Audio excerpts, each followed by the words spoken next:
وبتبدأ أحداث مسلسلنا مع بطلتنا شيري يلي بتكون في غرفة الرئيس وانغ، وبتشوف خبر على التلفاز إنه الرئيس وانغ رح يتزوج من ابنة عائلة جياو. قلبها بينكسر، عيونها بتذبل، وتخبر حالها إنها غبية عشان فكرت الرئيس وانغ إنه رح يتزوج فيها، على الرغم من إنها كانت معه في علاقة لمدة 3 سنين. بنرجع بحكايتنا للماضي وبنعرف قصة شيري بنت حلوة بس هي من عائلة فقيرة، أبوها مريض بالسرطان وحالته كتير خطيرة. جت كتير أشخاص إنهم يساعدوا أبوها عشان يشفى، بس خبروها إنه في شخص واحد بس يقدر ينقذه، هو الرئيس وانغ اللي بيمتلك أكبر مستشفى في البلد. فراحت لعنده اترجته إنه يساعدها. هو في البداية قبل إنه يساعدها بس على شرط إنها تكون ممرضة في مستشفى تبعه. بس بعدين بنشوف إنه وانغ وقع في حبها وطلب منها إنها تكون حبيبته، وبهيك ظلت شيري حبيبته لمدة 3 سنين. نروح عشان نعرف قصة الرئيس وانغ. على الرغم من إنه بارد متسلط، بس في عنده شخصية حنونة اتجاه شيري، دائما يخبرها إنه تخلي علاقتهم سر وما بده أي حدا يعرف، ولأنه كان في سر كتير عم بيخفيه غير هيك. شيري حكت له بما انك رح تتزوج ابنة عائلة وانغ خلينا ننفصل وكل واحد يروح في طريقه، بس هو مسكها سحبها لعنده وخبرها مستحيل، انسي هاي الفكرة، انت ملكي وراح تضلي ملكي للأبد.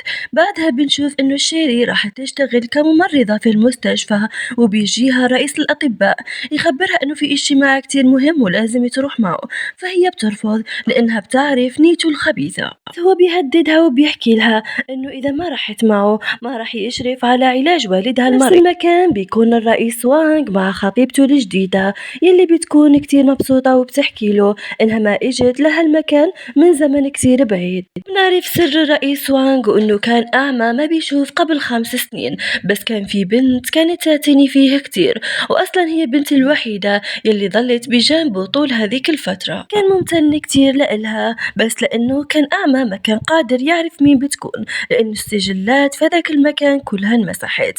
فهذيك البنت الغنية حكت له إنه هي يلي كانت تعتني فيه، ما في الحقيقة فالبنت اللي كانت عم بتساعده هي نفسها شيري. بنرجع للحاضر وبنشوف إنه شيري راحت مع رئيس الأطباء على اجتماع، وكان في كتير أشخاص. واحد منهم حاول إنه يقترب من شيري وحكى لها إنها بنت كتير حلوة. هي تعصبت وكان بدها تطلع، بس هو مسك إيدها حكى لها بعرف إنه مستشفاكم بيحتاج استثمار كتير كبير عشان التمويل، وإذا رحتي هلأ رح تخسري كل إشي، وطلب منها إنها تشرب رغم عنها. مسكها وحاول يجبرها، هي كانت خايفة كتير وكسرت الزجاجة على رأسه. هو تعصب وحكى لها إنه هي هلأ جابت مصيبة كتير كبيرة رح خليها تندم. فجأة ولحسن الحظ بيدخل وانغ، بيمسك الرجال وبيرميه وبيحكي له كيف تتجرأ إنك تمسك ممرضة في مستشفانا؟ ما كنت بعتقد إنه التمويل بيجي بهاي الطريقة، ويخبره إنه رح يخليه يندم على اليوم يلي دخل فيه هاي الغرفة. الرجال بيتعصب وبيحكي له ليش أنت مهتم كتير بهاي الممرضة؟ أنت رح تتزوج من بنت غنية. فالرئيس بيزيد يتعصب عليه أكثر وبيضربه وبيحكي له هذا الشيء ما دخلك فيه، وبيروح لرئيس الأطباء ويحكي له انت حسابك بعدين. بيمسك ايد شيري وبيطلعوا من المكان، بس هي بتكون حزينة متعصبة منه، بتخبره يترك ايدها لانه اصلا رح يتزوج بنت تانية. بيحكي لها ليش اجيتي لهون؟ بتحكي له انت خبرتني انك رح تعالج ابويا، بس انت ضلك 3 سنين وما عملت اي اشي. ما بدك تعالجه ما بدك يعني ابحث على حلول أخرى. هو تعصب عليها، مسكها ودخلها على السيارة، حاول إنه يبوسها رغم عنها، بس هي بعدته وحكت له إذا ما بتحترمني اترك احترام لحالك ولخطيبتك على الأقل. بعدها بنشوف إنه خطيبته شافت كل إشي. نزلت شيري قلبها كان محطم، الشخص يلي حبته كان عم بيستغلها، بس أبوها ما بتعرف عن حالته أي إشي. بعدها جلست على الأرض وصارت تبكي، إجرها كانت بتوجعها. فجأة بيظهر نور في حياتها، شين صديق طفولتها يلي بينصدم أول ما بيشوفها، يروح لعندها يحملها وبياخذها على بيته. تسأله شيري كيف عرفت اني هون؟ بيحكي لها انه شافها لما طلعت مع رئيس الاطباء من المستشفى، وبنعرف انه تشين بيشتغل طبيب في نفس المستشفى كمان. لها إنه إجرها تأذت وما لازم إنها تلبس كعب عالي لمدة 3 أيام. بعدها بيقترب منها وبيعترف لها بمشاعره وبيحكي لها إنه هو معجب فيها كتير وبيعرف إنها على علاقة مع وانغ لازم تنفصل عنه لأنه علاقتهم مليانة مشاكل وحزن لإلها، وهذا الإشي رح يكون خيار مناسب. بيحكي لها إنه بيحبها كتير، هي بتنصدم وبيعرض عليها الزواج وبيحكي لها إنه هذا الخيار الوحيد اللي بيخلي وانغ يبتعد عنها، وكمان رح يساعد أبوها إنهم رح ينجبوا طفل وبالحبل السري فيهم ينقذوا أبوها المريض. خبرته شيري إنها راح تفكر في الموضوع. يلي بعده بتروح شيري على عملها كممرضة في المستشفى وبتسمع كل الممرضات عم بيحكوا إنه الرئيس وانغ شافته حبيبته مع بنت ثانية، لهيك تعصبت كتير وألغت هاي الخطوبة وهو انهار. صاروا بيحكوا إنه هو كان في علاقة مع بنت لمدة 3 سنين وهو أخفى هاي العلاقة كرمال ما حدا يعرف فضايحه، فصاروا يحكوا بطريقة مو منيحة. ما قدرت شيري إنها تتحمل فراحت بسرعة على قصر الرئيس وانغ. شافت إنه حالته كتير سيئة خصوصا لما خبرته إنها بدها تنفصل عنه. ذكرت كلام صديق طفولتها لما خبرها إنه لازم تحمل، هذا هو الحل الوحيد عشان تنقذ أبوها. هي شافت وانغ وخبرت حالها إنه راح تكون أنانية لأول مرة في حياتها، فاقتربت منه صار بيناتهم إشي. في اليوم يلي بعده راحت على المستشفى عشان تزور والدها، شافها صديق طفولتها وسألها ليش ما اجيتي امبارح، فحكت له انها اخذت اجازة لمدة شهر، وحكت له كمان انها فكرت في فكرة انها تحمل وتنقذ حياة ابوها، فهو فرح واعتقد انها راح تتزوج به، بس هي ورجته تقرير الحمل، صدم لما عرف انها حامل من شخص اخر. هو بيحكي لها انتي ما تزوجتي وما بنعرف مين بيكون ابوه، واصلا لساتك صغيرة كيف راح تعتني بهالطفل. حكت له انه ما عندها خيار ثاني، لازم انها تنقذ حياة ابوها لانه الشخص الوحيد المتبقي من عائلتها وما بدها تخسره. حكالها يعني أنا مكافي لهيك قررتي إنك تحملي من شخص تاني. هي حكت له إنها ما بدها تستغله أبدا لأنه هو طيب كتير معها. تكون شيري في غرفة أبوها وعرفت إنه حالته عم بتسيء يوم بعد يوم. فجأة بتجي لعندها خطيبة وان وبتحكي لها إنها بتعرف إنها بتحب أبوها كتير وهو الشخص الوحيد اللي بقى لها من عائلتها، وتعرض عليها إنها إذا اختفت من حياة وانغ فإنها رح تعطيها مبلغ كتير كبير وتخليها تعيش حياة الرفاهية. مو بس هيك، فإنه رح تنقذ حياة أبوها بما إنه بيكون والدها أحد أكبر المساهمين في هذا المستشفى. فبتحكي لها شيري ليش فجأة قررتي إنك تكوني لطيفة معي؟ فبتحكي لها البنت إنك كنت عم تعتني بوانغ لمدة 3 سنين وهذا الإشي كان واجبي. فشيري بترفض إنها تاخذ أي إشي منها. فجأة بيجي وانغ وبينصدم لما بيشوف خطيبته مع شيري وبيسألها شو عم تعملي هون. فبتحكي له شيري إنها إجت عشان تعزمني على حفلة زواجكم مبارك مسبقا، فبتقرر إنها تروح. بنشوف إنه وان كان كتير متعصب من حبيبته، مسك إيدها وطلعها من الغرفة وحكى لها ليش أنت عم تتواصلي معها، ما حكيت لك ممنوع تكوني أصلا قريبة منها. قال لها إنه زواجهم تأجل وإذا عملت أي إشي مخالف للقواعد والقوانين فإنه رح يلغيه نهائيا. هي كانت خايفة بس بنفس الوقت متعصبة بسبب شيري، كانت عم بتحملها كل المسؤولية. في نفس الوقت شيري كانت في غرفة أبوها، فجأة حالته ساءت كتير ودخل في غيبوبة، فصارت تتصل بوانغ بس هو ما كان بيرد عليها لأنه خطيبته خبرته إنه في اجتماع كتير مهم. أنا كانت كتير خايفة على أبوها، اتصلت بخطيبة وانغ وخبرتها إنها موافقة. بعديك بيرجع وانغ على غرفة والد شيري، بينصدم لما بيشوف الغرفة فاضية وما فيها أي حدا. بنروح لعند شيري اللي كانت مع صديق طفولتها، فخبرها ما تقلق لأنه العلامات الحيوية لوالدها تحسنت شوي، فهي صارت تترجح إنه بس يخليه عايش لحد ما تولد الطفل وأكيد رح ينقذوا حياته. هيك بنشوف إنه وانغ اقتحم غرفة تشين وكان كتير متعصب. خبروا وين راحت شيري ووالدها، تشين تعصب كتير عليه وحكى له ليش أنت عم تسأل شو دخلك، فوانغ تعصب وحكى له بس جاوبني. بس تشان حكى له إنه هو استغلها واستغل والدها لمدة 3 سنين بس عشان يخليها قريبة منه، وهو ما كان بده أبدا يعالج والدها. وانغ تعصب وطلع من الغرفة. بعدها بيروح على النادي وبيكون عم بيشرب وبيحكي لحاله إنه هو ظل معها لمدة 3 سنين، صدقت كل الناس ما عداها هو، فكان متعصب وحزين. بعدها بنشوف بنشوف إنه شيري دخلت عليه إنه يساعد أبوها لأنه هو أشهر جراح في المستشفى، فهو خبرها إنه ما راح يساعدها عشان هي تخلت عنه، فصارت تترجح. حكى لها ماشي راح ساعدك بس بشرط واحد، إنك تشربي كل هذا الإشي الموجود هون. هي ما قدرت لأنها حامل، نعرف إنها مخبية هذا السر عليه، فهو حكى لها إنه ما راح يعمل العملية. حكيت له إنه استغلها لمدة 3 سنين وهذا واجبه ولازم يعملها، فهو حكى لها إنها كانت مع تشين، ولما ما وجدت إنه ما بيشبه ورجعت لعنده، فهي تعصبت وكان بدها تروح، وحكيت له إنه هو ما بيستاهل أبدا إنه يتقارن بتشين. طب عليها يمسكها ويصير يقرب منها وهي عم بتصرخ وتخبره إنه يبتعد عنها عشان هي حامل. بينصدم وبيحكي لها حامل بطفلي، بس هي تحكي له لا أنت كنت تعطيني الأدوية يوم كل يوم. فبيشك إنه الطفل بيكون ابن تشين، فبيتعصب عليها. فجأة بتدخل خطيبته بتقاطعهم. بعد هيك بنشوف إنه شيري راح تلتقي مع تشان يلي خبرته إنه وانغ صار يعرف إنها حامل، فانصدم وخبرها. هو يعرف مين بيكون أبي الطفل، فحكيت له لا لأنه هو أصلا راح يتزوج عن قريب. وإن كان في السيارة مع خطيبته فكان متعصب كتير من شيري، فخبر خطيبته إنها توقف وراح ينزل. بعدها نزل وتركها وهي كانت متعصبة، صارت تتحمل المسؤولية لشيري، وإنه هي ما بتعرف شو عملت له هاي البنت على الرغم من إنها ترفضه، بس هو لسه عم بيطاردها. بنشوف إنه وانغ كان حزين كتير وعم بيمشي في الشارع ويخبر حاله إنه هو ما كان متوقع أبدا إنه شيري يطلع منها كل هالإشي. بنشوف إنه اتصل بمساعده الشخصي. بعدها بنشوف إنه شيري كانت مع تشان وخبرها إذا وافقت على عرض الزواج، فهي حكت له إنها لسه عم بتفكر في الموضوع.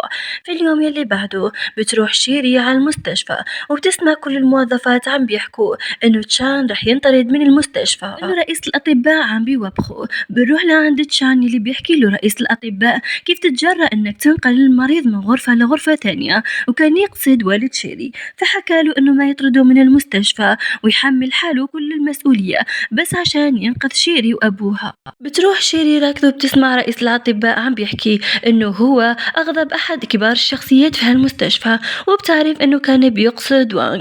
فبتروح بسرعة على قصر وانغ، بتحاول إنها تدخل عن طريق كلمة الباسورد بس ما بتقدر. فجأة بتظهر لها خطيبة وانغ وبتحكي لها انت شو عم تعملي هون. بتحكي لها شيري إنها تحتاج وانغ بسرعة كبيرة، بدها تحكي بس معه. فهي تتعصب عليها وتعطيها كف وتحكي لها كيف تتجرأي إنك تحكي مع خطيبي، انت ما بتعرفي إننا رح نتزوج. بعدها بيخرج وانغ وبيسأل شيري انت شو عم تعملي هون، ما كنتي مرتبطة بشخص تاني. فبتحكي له شيري وتترجح انه ما يعمل اي اشي لتشان لانه ما له اي دخل، هو مانو ابو طفلها. فحكت له الحقيقة انها حامل منه، فوانغ ما صدقها ابدا وحكى لها انت عم بتكذبي بس عشان تحمي حبيبك. فحكت له اذا كنت ما مصدقني تعال نعمل اختبار الابوة. فاخذها على المستشفى. شيري كانت خايفة كتير على طفلها وحكت للطبيب انه ما يأذيه، فحكى لها الطبيب انهم رح يسحبوا بس شوية دم وبعدها رح يتأكدوا إذا كان هذا الطفل ابن وانغ أو لا. الطبيب بيخبر وانغ إنه هو بيلاحظ دائما إنه منجذب لهالمرأة، ليش ما يتزوجها، ليش عم بيجبر حاله إنه يتزوج بنت ثانية. بنشوف إنه شيري كانت عم تجري اختبار التحليل والممرضة كان شكلها كتير غريب. شيري صارت تشك فيها، وبنعرف إنه هاي الممرضة كانت متفقة مع خطيبة وانغ إنها تزور التحاليل وتعطيها نتائج إنه الطفل ما بيكون ابن وانغ، وتخبر حالها مستحيل خليكي تاخديه مني. بعدها بنشوف إنه وانغ إجا لعند شيري، فكان متعصب كتير وحكى لها إنه ما كان يعتقد أبدا إنها رح توصل لهي الدرجة من الدناءة تحمل من شاب ثاني وتجي لعنده وتخبره إنه هذا الطفل بيكون ابنه. شيري بتكون مصدومة وخبرته إنه عن جد الطفل بيكون ابنه. بعدها بيجيها اتصال من صديقها بيخبرها إنه في عنده أخبار سارة، أبوها استيقظ. بتروح بسرعة على غرفة والدها وتكون كتير مبسوطة ومو مصدقة أبدا إنه صحى من غيبوبته. فبيخبرها إنه عرف كل إشي من صديق طفولتها والأشياء اللي عملتها كرماله. بيخبرها تشان إنه بده يحكي معها على انفراد، ولما بيطلعوا بيسألها إذا وافق وانغ إنه يجري العملية، فحكت له إنها ما بتعرف، هي بس حكيت معه. بنروح لعند وانغ يلي بيكون طلع من قصره وكل تفكيره كان بشيري وكيف إنها خدعته. بعد هيك بنشوف إنه شيري راحت لأقرب صديق لوانغ وطلبت منه إنه يجري لها اختبار فحص الحمل مجددا، يترك هذا الإشي سر بيناتهم. فيوافق لأنه بيحبها كتير ويعتبرها مثل أخته. بعد هيك بتجري اختبار أخبار الحمل وبنشوف إنه قلبها كان مكسور. كيف إنه وانغ ما صدقها. وانغ بيروح بسرعة المستشفى ويروح لعند صديقه المقرب ويطلب منه إنه يعيد اختبار الحمل لشيري. فصديقه بينصدم وبيحكي له أنت وحبيبتك اجيتوا في نفس الوقت، قبل شوي شيري كانت هون ونحن أجرينا الاختبار، وبيعطيه النتائج. بينصدم وانغ لما بيشوف نتائج تحليل وإنه عن جد طفل شيري بيكون ابنه، فبيكون مصدوم وبيحكي لصديقه إنه هو شاف تقرير ثاني. فحكى له صديقه يمكن حدا بيكرهك عمل هذا الإشي. وبيتذكر وان كيف إنه تصرف مع شيري ونعتها إنها بنت ما تستاهل وكانت عم تستغله بس. بعدها بتروح شيري على قصر وانغ عشان تدور عليه. تطلع عليها خطيبته وتخبرها لساتك عم تركضي ورا خطيبي، خلاص افهمي نحن رح نتزوج، انسي موضوع انه وانغ يرجع لإلك. فخبرتها شيري انها ما بدها وانغ يرجع لإلها، بس بدها تحكي معه. فالبنت حكت لها انها بتعرف انها حامل بطفل وانغ وما بدها ابدا وانغ يتزوج بيها. فشيري حكت لها انها ما رح تتزوج وانغ، هي بس بدها تنقذ حياة ابوها. فعرضت عليها البنت انها رح تجد لها نخاع عظم مناسب لأبوها، بس بالمقابل إنها ما تظهر في حياة وانغ. فشيري حكت لها إنها ما رح تسمع كلامها مرة تانية ولا حتى كلام وانغ، وإنقاذ حياة أبوها هو مسؤوليتها بس لحالها. طيبة وان كانت متعصبة من شيري، فبعثت حدا عشان يدهسها بالسيارة. فحكت له يلا هذا الوقت. بعدها شافت انه وان كان عم بيركض اتجاه شيري، فكانت خايفة كتير عليه. فراحت عشان تنقذ شيري. بعدها تعرضت لحادث هي وشيري في نفس الوقت. تصحى شيري في المستشفى وكان معها تشان يلي كانت خايفة على طفلها. حكى لها انه طفلها منيح، فسألته عن وان. حكى لها انه وان في الغرفة المجاورة كانت تعتقد انه صار له اشي، فراحت بسرعة وهي خايفة عليه. فسمعت الممرضات عم بيحكوا انه وانغ اخيرا وجد حب حياته. اول ما دخلت للغرفة شافت انه وانغ كان حاضن صديقة طفولته. شكرها وانغ لانها انقذت حياة شيري. حكت له انه شيري اعتنت به لمدة 3 سنين وهلأ هي عملت هذا الاشي كرمال ترد لها جميلها. قلب شهري انكسر لما شافت هذا المشهد. بعد هيك بترجع على غرفتها وتكون كتير حزينة. بس تشان بيحكي لها انه هو بيحبها كتير وعرض عليها انه يتزوجها. فهي حكت له انها حامل من شخص تاني. حكى لها مو مهم، المهم انه الطفل بيكون ابنك وانا بدي يكون عندي اطفال وراح اعامله مثل ابني الحقيقي.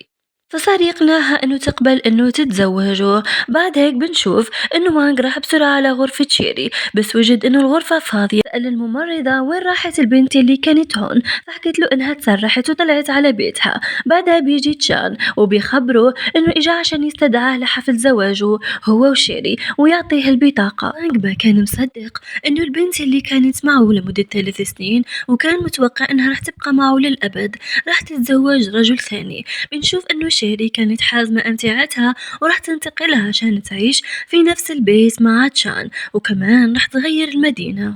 بعدها بنشوف انه وانغ اجرى العملية الجراحية لوالدها، والعملية كانت ناجحة كتير ولازم انه يرتاح لمدة يومين. جا تشان عشان يطمن على والد شيري، فسأله وانغ وين شيري ليش ما اجت. فحكى له انها مشغولة باشياء ثانية كمان ما بدها تشوفك. وانغ طلب من تشان انه يعتني بشيري عشان هي بنت حساسة كتير. بنروح لعند شيري يلي تكون في منزل تشان كانت عم تعتني فيه بس كأصدقاء. تشان ما حس ابدا انه شيري راح تحبه في يوم من الايام، بس مع هيك ضل مصر انه يمكن لعل وعسى تنسى حبها لوانغ ويمكن تحس بشوية مشاعر بس كرماله. بعدها بيجي اتصال لشيري انهم اخيرا وجدوا متبرع بنقي العظام لوالدها. فبتكون كتير مبسوطة لانه اخيرا ابوها رح يطلع من المستشفى ورح يتعافى. فبتروح بسرعة المستشفى عشان تلتقي فيه، بس الممرضة بتحكي لها انه ما فيها تلتقي فيه الا قبل يوم واحد من العملية.